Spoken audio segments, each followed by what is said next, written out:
actually time for Cherylyn bands. Hi Chuckies, Cherylyn bands here. I've got a brand new YouTube for you. Your favourite, moles at the mall. Let's just get straight into it. As I told a lot of you on my Instagram site, I'm currently banned from Campbelltown Mall at the moment. It's not really a big deal. It's not like they notice who comes and go. I could actually go if I wanted. It's not like I'm on the most wanted list, but to keep things interesting, I went to a different mall the other day. Anyway, so I caught the train, I went there, I went to Best and Less because they had a special on those stretchy pants, what I like. When all of a sudden over comes this big fat lady, she was about my age, she walks up to me and she just stands there and she says, "Douglas." I just looked at her, I said, "Sorry?" She says, "Douglas." I was so confused, but the next minute she starts swiping at me like a feral dog, you know, so I move like this and then she pushes me. Before I knew it, I was down on my ass. I didn't even realise what happened. There was no time to give her a king hit or anything. And then she starts still like swiping at me like I'm down on the floor. So then over comes the lady what works at the Best and Less. She comes over and she's going, "Security, security." So the Best and Less lady, she's pulling this big fat thing off me, and then all of a sudden there's two security guards come in and they fucking drag her off. And I just looked at the lady, I said, "That was quick." And she said, "Yeah, all the shops here have a button we can push to call security." And I said, "Oh, okay." So anyway, after that fiasco, I bought my stretchy pants, but I was pretty shaken up, so I went for a walk to the food court. So I was looking around and then I saw there was a acai shop. So I thought, I'm going to get myself an acai. They're actually really good for you, by the way. It's actually a superfood. It's a Brazilian berry, what comes from the Amazon. Lots of antioxidants all through it. It's getting quite trendy now, but Terry and I have been eating the shit for years. Because my husband Terry, he actually works in the frozen food logistics industry. He's been bringing me acai for a very long time.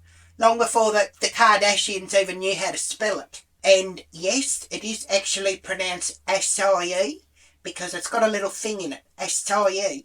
Because all the young ones today, they're calling it acai. I've got to go and get an acai bowl. No, it's acai.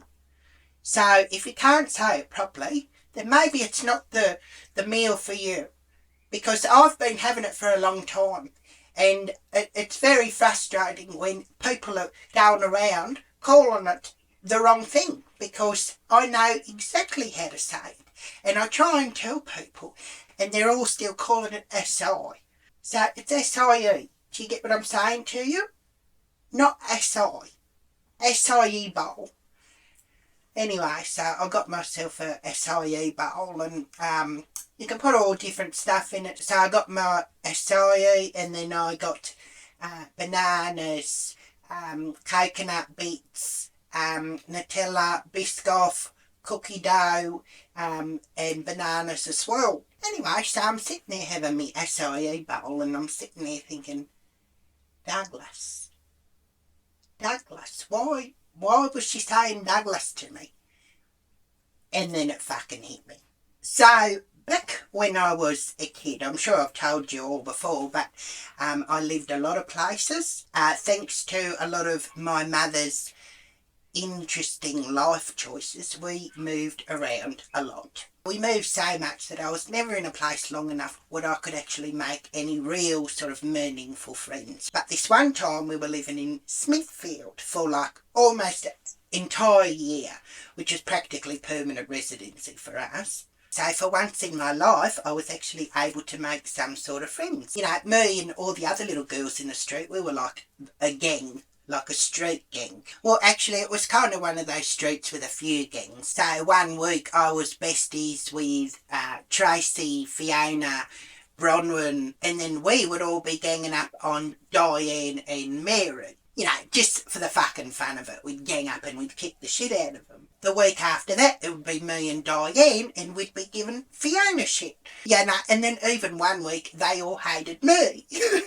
Anyway, it would change every week. So this one particular week, we all decided we were going to pick on Bronwyn. It was actually school holidays, so that drama sort of stretched out. So we were really getting into it. We started off ignoring her, isolating her, you know, excluding her sort of thing, the whole thing, like really tormenting her. So Bronwyn was getting the message, so she went home, and then every time she'd come out, Mary would actually start throwing rocks at her. So Bronwyn's poor mum, she come out and she's like, I hope you girls aren't being mean to Bronwyn. And we were like, oh no, we love Bronwyn, you know, acting like little angels. And we even walked over to her and gave her a big group cuddle. You know, and then as soon as her mum went inside, I'd look at her and I'd be like, you dead meat, Bronwyn. Yeah, so after like a week of us bashing her up every single day, because we hated her, because she had no friends, she was playing outside with her brother, Douglas. Douglas. Douglas. Douglas.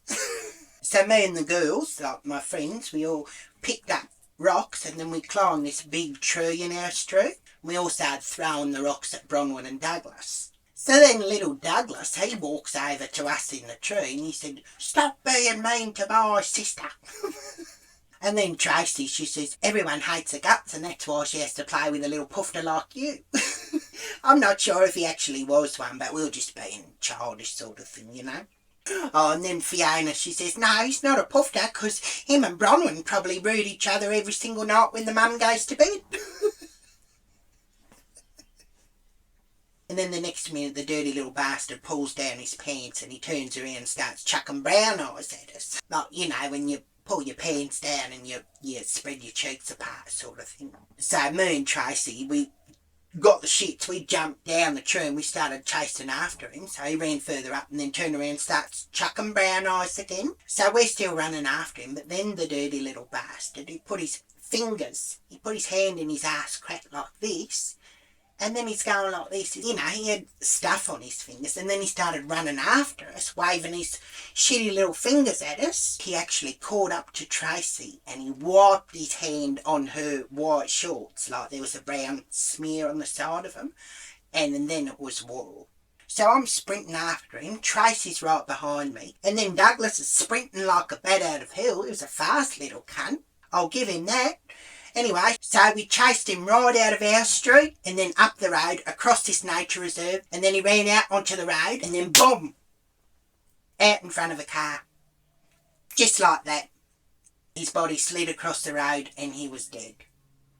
I don't know if it was the car what left the big dent in his head or if it was because of the way he hit the road so hard, but his head was fucked, mate. It looked like a dropped watermelon. And then the sound, it was like when you watch a dog getting hit by a car, like that horrible little squeal. It's funny because as humans, we really do love to think we're above animals, but at the end of the day, there really is not much difference between a dog getting hit by a car and a little boy getting hit by a car. Yeah, so anyway, his family moved out not much longer after that and never saw him again. I don't blame him, it was pretty awkward. Anyway, so there I was in the food court, finishing my acai bowl, and then I realised this angry lady shouting Douglas at me, attacking me. That was Bronwyn, all grown up and overweight. So I finished my acai bowl and Bronwyn's standing there, waiting for me, staring daggers through me. And she says, hi, brother killer. I thought, oh, you're joking. Here we go. She said, you and Tracy killed my brother. Do you sleep well at night? I said, Bronwyn, we didn't kill Douglas. And then she says, yes, you did. Yes, you did. You were chasing him. I looked at her, I said, Bronwyn, Douglas was no angel. Well, he is now. And I said, Bronwyn, Douglas was no angel. I said, he wiped his poo on Tracy. I said he definitely played his own part in it. She didn't like that, so she started lunging at me, all rage and fucking rolls. And I stopped for a second and I thought I could snap here and really lay her out. And she'd be off to join little Dougie up in heaven, but I thought, no, I'll take the high road. You know, so I thought quick and I gave her like a little fly kick. It was very impressive, honestly, considering I'm more of a fist girl. So anyway, she goes down, and I know this ex-cop, right? He was actually in the army as well, but he taught me how to choke someone out without doing too much damage. So she's on the ground and I grapple her from behind, and I did the whole like choke hold thing. It was actually the first time I'd done that, and I think I did quite well, because you don't want to close off all the air. You want to deny them just enough till they pass out unconscious, sort of thing. You know, so she wasn't going to get brain damage or anything. So she did eventually go limp. I gently put her down. I got up, dusted myself off, very calm, and then I walked to the train station and got the train back to Campbelltown. Yeah, so who knows if I'll ever see Bronwyn again. But later on that night, I found Tracy on Facebook. And I thought it'd be good to catch up. We could laugh about the old days. And so I sent her a friend request. I waited like an hour and there was no response. So I sent her a message. Hi, Tracy, Cherylyn Barnes here. She opened it. No reply. Then I tried like the phone call on the Facebook Messenger, and she didn't pick it up. So I just sent her this long voice message clip, a few of them actually, just letting her know what happened with Bronwyn in Best and Less. And so I saw that she saw it. Again, no reply. And then half an hour later, I get this message from her. Look, Cherylyn, that was a long time ago. We were kids. I'm not interested in talking about that with you. And then she said, grow up. I thought, you're joking. So I messaged her back. I said, what the fuck's up your ass, Tracy? Couple minutes later, I'm blocked. I can't even message her. Like, seriously? You fucking bitch. Like, what a fucking bitch.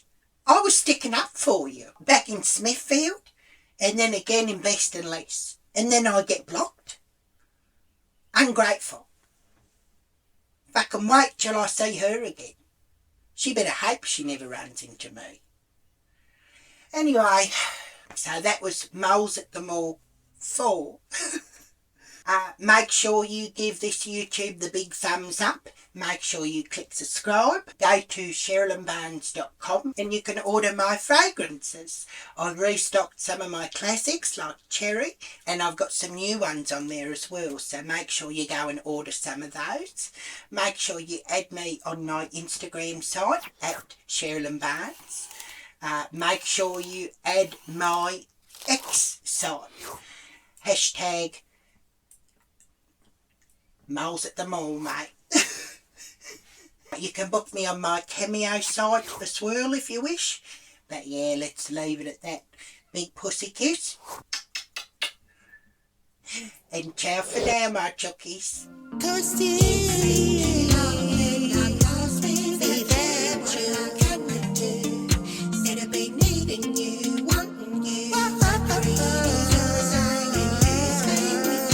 Is your heart still mine?